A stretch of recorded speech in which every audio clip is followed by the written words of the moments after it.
when we do this in the form, this defines or traces an imaginary line, a border here, right? So I do this to trace that line. So that means I can punch out here and I can punch out there, and my fists are equal, which means I don't have to turn my shoulder. So this is defining our central line.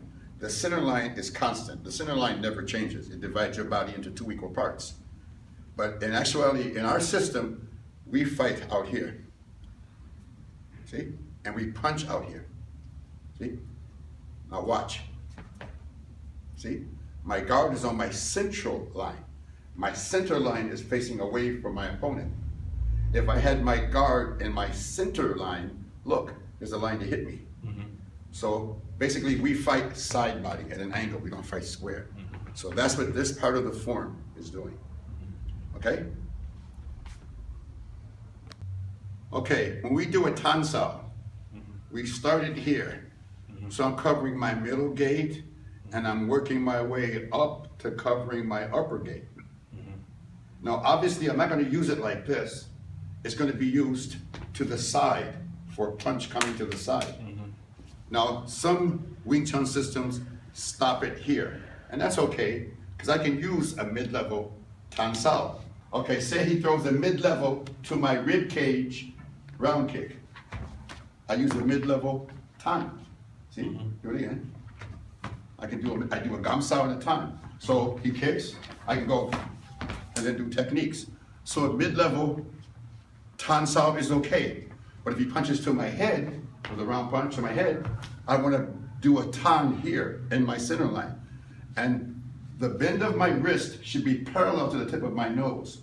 If I did this, he could push through and collapse my hand. Just like the wooden dummy doesn't have a hand, it's only from here on some aspects of the dummy and from here on other aspects. So I want my tan, the bend in my wrist and my tan to be parallel to the tip of my nose so I block it. So that's why we do the tan up here, okay? Yeah. And then when I circle around, I do my wu sao up here. So if he throws a punch to my head, right? And the rule of thumb for that is the first joint of the thumb should be parallel to the tip of your nose. So I block him with the hypothenar part of the palm here. Any lower, if any lower, his fist would collapse my fingers. Right. Okay? So it has to be here. Any lower, he would collapse this if he punched real hard. Okay? Okay, with the tan in Cantonese means to spread or disperse. So a really big person punches at me, I don't want to take the brunt of their force on a small portion of my arm. I want to spread the force. That's why you do this spreading action in the form. So he throws the round punch. See? So leave your arm there for a second. I'm doing this, right? I'm doing this to his arm as opposed to trying to meet it face on. So I'm turning center line here and I can punch him that way.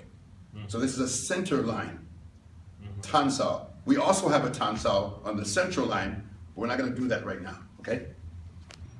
Okay, most Southern Chinese martial arts have a low chamber down here.